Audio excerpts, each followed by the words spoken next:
Welcome दोस्तों, ये channel एक माध्यम है जिसमें हम डिफरेंट टाइप्स ऑफ लोगों के रियल लाइफ एक्सपीरियंसेस आपके साथ शेयर करते रहेंगे। Let's get started.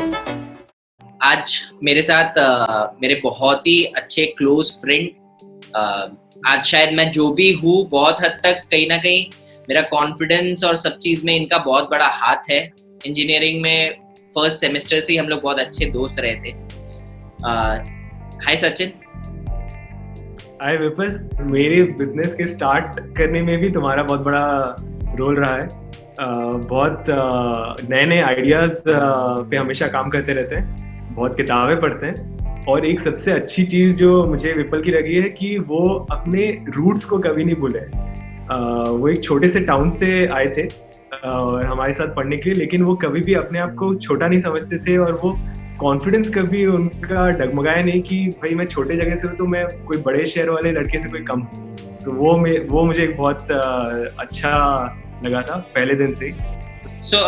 सचिन, आपसे हम डिस्कस करना चाहते हैं कि जैसे जनरली हम लोग एक देखते हैं कि क्लास 10 के बाद या 12th के बाद अच्छे ग्रेड्स है तो आप साइंस लो, वैसे डिसाइड होता है आपके परसेंटेज के हिसाब से आपका साइंस, कॉमर्स और आर्ट्स डिसाइड होता है।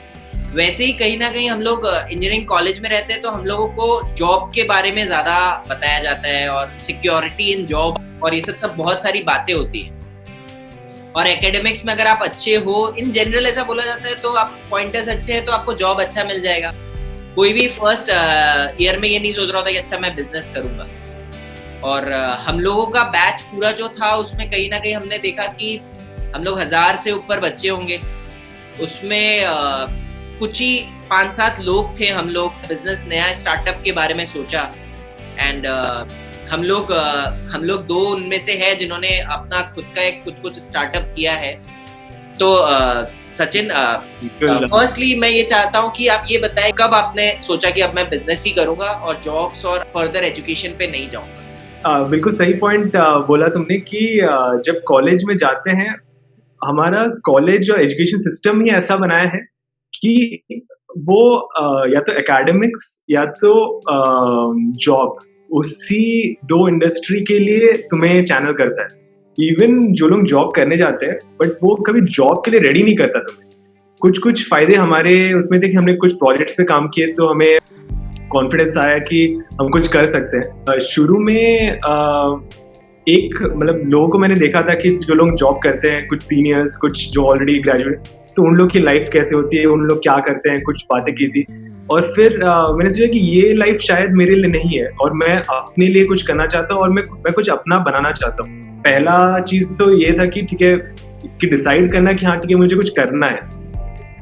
एक कॉन्फिडेंस भी बहुत बड़ा रोल प्ले किया कि ऐसा ही कुछ ना कुछ तो कर ही लूंगा कि अगर मान लो बिजनेस किया और बिजनेस फेल होता है या सक्सेस होता है तो कुछ ना कुछ तो आगे कराया जा ही सकता है। और लोग ये बोलते हैं कि बिजनेस बहुत रिस्की है। लोग स्टैटिस्टिक्स बताते हैं कि 5 साल नहीं टिकता 50% ऑफ कंपनीज और 80% ऑफ कंपनी 10 साल नहीं टिकते। अगर किसी ने सोचा होगा कि 2 साल पहले कि पैंडेमिक आने वाला है और इतना बड़ा कुछ इफेक्ट हो जाएगा, पूरा बिजनेस तबाह हो जाएगा या बिजनेस, तो 5-10 साल वो बोलने के लिए अच्छा लगता है, ठीक है, हाँ एक आइडिया रखो, लेकिन दो चीजें कि कुछ ना कुछ आगे कर ही लेंगे और जो कर रहे हो वो उसमें तुम्हें कुछ एक्सपर्टीज हो तो और कहीं ना कहीं आप उस काम को पसंद भी करते हो, ये भी बहुत जरूरी हो जाता है कि एक्सपर्टीज होना। और कहीं ना कहीं वो काम को अगर आप पसंद करते हो और आपको सच में प्यार है तो आप कंसिस्टेंटली उसको कर सकते हो। और आप कहीं ना कहीं 5 साल 10 साल, अगर ये टाइम भी है बट अगर आप काम को एंजॉय कर रहे हो तो टाइम निकल भी जाता है। तो इस चीज में एक और चीज आप मेरे को बताइए, ये एक इन्वेस्टमेंट भी लोग बोलते रहते हैं कि बहुत पैसे का और रिस्क, ये जैसे आपने बताया, लोग आजकल वेंचर कैपिटलिस्ट और ये सब के पीछे भाग रहे होते हैं। तो आपका ये चीज में क्या मानना है, ये इन्वेस्टमेंट सच में इतना इम्पोर्टेंट पार्ट प्ले करता है या अपन कहीं ना कहीं अगर आइडिया स्ट्रांग है and we love our idea तो कहीं ना कहीं हम लोग एक बार स्टार्ट इन अ नॉमिनल वे कर सकते हैं?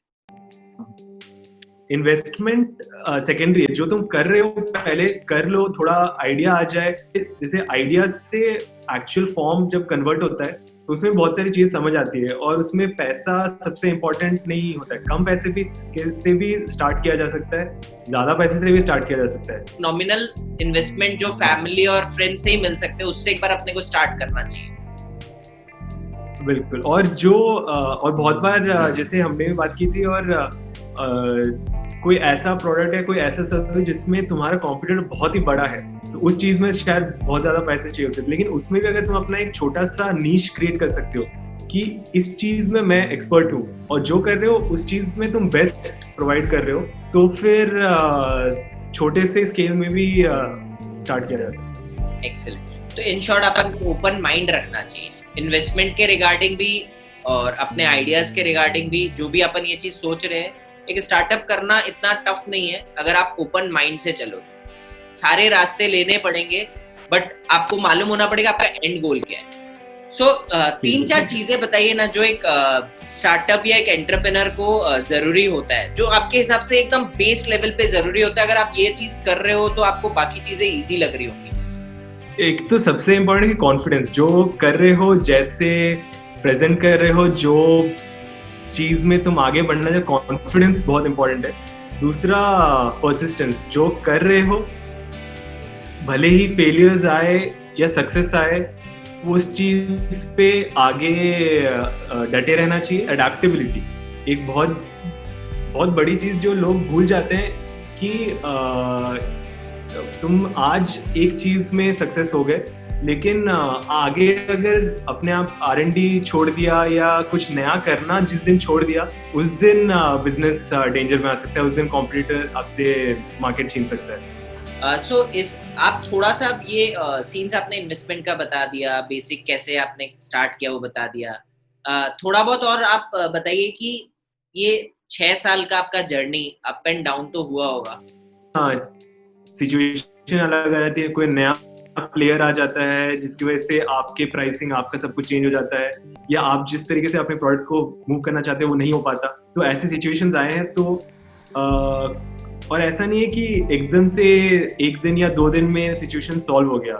कभी कभी महीना 2 महीना भी लगा है। शुरू में हमारा जो थिंकिंग था कि जो एक रिस्क टेकिंग एपेटाइट था, वो ओवर टाइम कभी कभी ऐसा लगता है कम होते जाता है। जैसे जैसे बिजनेस में भी आगे बढ़ते जाते हैं, कभी कभी ऐसा लगते जाता है कि बिजनेस एपेटाइट कम हो गया, और एकदम से जब झटका पड़ता है और फिर जब वापस से हम नए आइडिया सोचने लगते हैं, तो लगता है यार एक टाइम में थे हमने जब ऐसा सिचुएशन था और हमने ओवरकम किया था। तो इस चीज में मेनली यही है कि आप कंसिस्टेंटली रहते तो हो कम से कम।